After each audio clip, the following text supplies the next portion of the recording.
For 8 years, Janitor Marcus Williams cleaned the White House after midnight. But one night in 2012, he discovered a hidden elevator that took Obama to meetings 50 feet underground. What he saw down there changed everything. Welcome to Real Life Stories. Before we dive into this incredible story, tell us in the comments which city you're watching from. And if you believe stories like this need to be told, don't forget to hit that like button. Also, don't forget to subscribe to the channel so you won't miss similar amazing stories. Because what you'll learn tonight reveals a president's deepest secrets.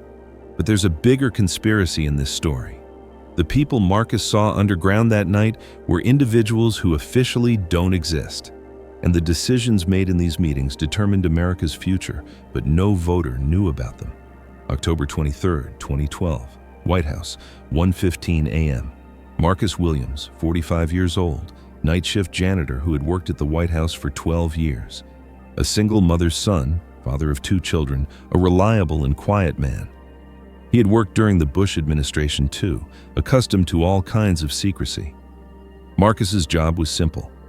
Start work at 12:30 a.m., clean all public areas until 6 a.m. Oval Office, Roosevelt Room, Cabinet Room.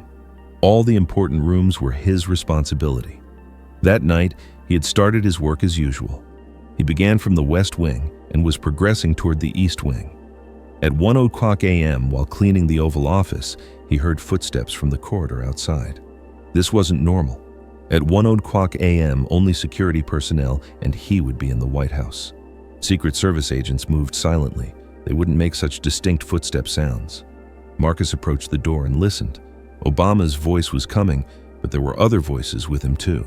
At least 4 or 5 people were talking. Curiously, he stepped into the corridor. Obama and his companions were walking toward the map room, but Marcus didn't recognize any of these people. They weren't Secret Service agents, nor were they from the administration staff. Marcus followed them. Obama and the group entered the map room. Marcus tried to listen from outside, but the voices suddenly stopped. 15 minutes later, the door opened, but only Obama came out. Where had the others gone? Marcus continued his cleaning work with confusion, but while cleaning the map room, he noticed something strange. There was an odd sound in the room, like machine noise, but at a very low frequency. He followed where the sound was coming from. It was coming from behind Roosevelt's old map. When Marcus touched the map, it slid aside and a small panel appeared behind it. The panel had only one button. Marcus was confused. He had been cleaning this room for 12 years. He had never seen this panel. Overcome by curiosity, he pressed the button. Suddenly, the bookshelf in the corner of the room slid aside. Behind it was a small elevator door. Marcus couldn't believe his eyes. The elevator door was open. Low voices were coming from inside. Obama's voice was among them. Marcus approached the elevator, feeling his heart racing. When he looked inside, he saw that the elevator was very deep. There was light at least 50 feet below. The voices continued. Obama was having a serious conversation. This operation must absolutely remain secret. If the public learns about it, both our internal security and foreign policy will be in jeopardy. Marcus couldn't bear it anymore. He got in the elevator and started going down. 50 feet below, Marcus encountered a scene he had never seen in his life. There was a large, modern conference room. 12 people were sitting around it. Obama was in the presidential chair. But who were these other people? He didn't recognize any of the people sitting around the table. They were aged between 50 and 65. They wore expensive suits. Their accents were different when they spoke, some British, some German, some accents he didn't recognize. Obama was speaking. The 2014 elections are approaching. We need to review our strategy. An elderly man at the table, Marcus mentally called him Gray Man, responded, "Mr. President, the gap between your public stance and your real policies is large enough. The public must not learn the truth." Another man, Marcus called him Scarface because he had a large scar on his face, added, "Our project must be completed by 2016. Whoever your successor is, our control mechanisms must continue." Obama nodded. "Understood. What about media control? Some journalists have started asking questions." Gray Man smiled. "Mr. President, media control is our area of expertise. You don't need to worry." Marcus felt his hair stand on end while listening to this conversation. Who were these people? Why were they giving orders to Obama? The meeting continued. They talked about an operation called Project Blue Sky. They mentioned another project called Operation Silent Thunder. Marcus didn't understand any of it, but everything seemed very secret and very important.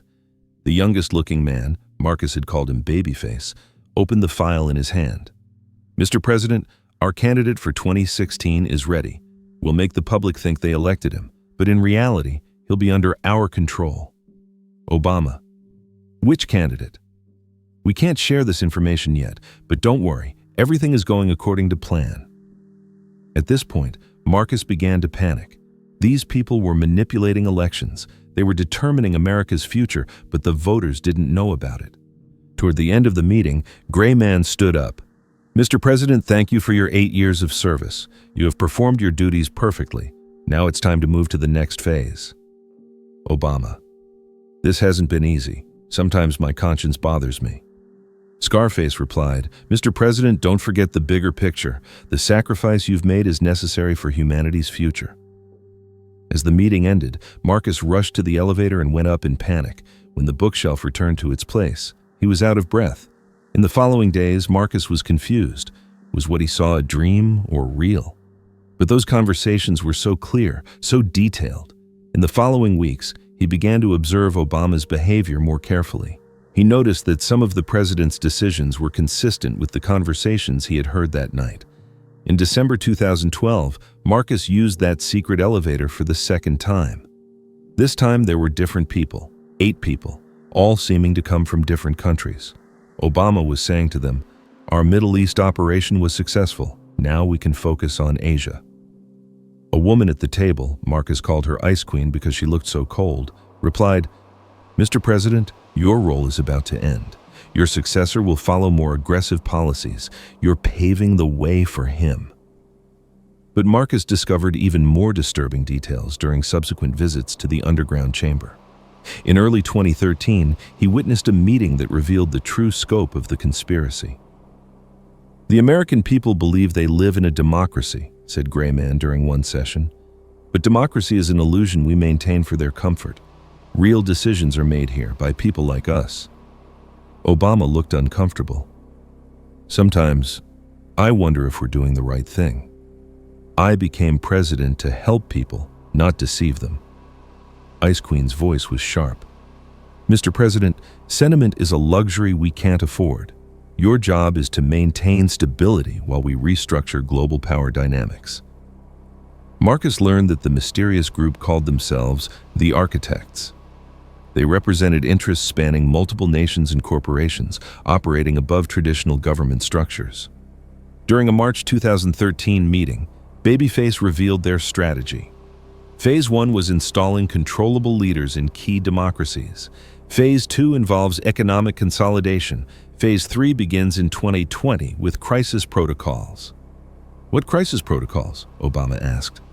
"A global emergency that will require unprecedented cooperation," Scarface explained. "The public will willingly surrender freedoms for security." In 2014, Marcus witnessed an even more chilling meeting. The architects discussed population management.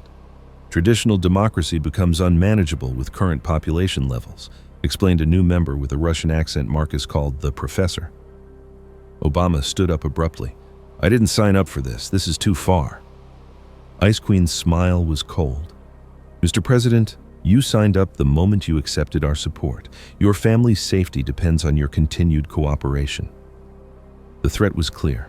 Obama sat back down, defeated. In 2015, Marcus observed Obama's increasing distress during these sessions.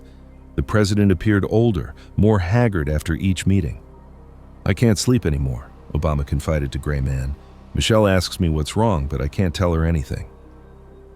During late 2015, Marcus witnessed preparation for the transition. The architects were planning Obama's replacement. "The next president must be more malleable," explained Babyface. "Someone with enough compromising information that they'll never resist our directives." In 2016, at the final meeting, Gray Man told Obama, "Your service is complete. Our new leader will take office soon. You will remain silent." Obama: "What if I speak out?" Ice Queen smiled. "In that case, your family's safety cannot be guaranteed." Marcus understood that Obama was also a victim of this system, controlled by fear. After Obama left the White House in 2017, Marcus found one final piece of evidence. While cleaning the Oval Office for the last time, he discovered a crumpled note in Obama's wastebasket. The note, in Obama's handwriting, read, "I tried to be a good man. I tried to do right by the American people. But some choices aren't really choices. The real power in this country doesn't come from votes. It comes from shadows. God forgive me. B." Marcus kept that note as proof that Obama wasn't the villain, but another victim of a system far larger than most people could imagine. Today, Marcus is 57 years old, retired. He never told anyone about those meetings, but he says, "America's real leaders aren't elected. They're people living in the shadows, people whose names we don't know." Marcus concluded with a warning. "What I saw underground wasn't just about Obama's presidency. It was about something much bigger, a plan that spans decades, maybe centuries. And I don't think it ended when Obama left office. I think it's still happening right now, under whoever's in charge." Marcus's final words.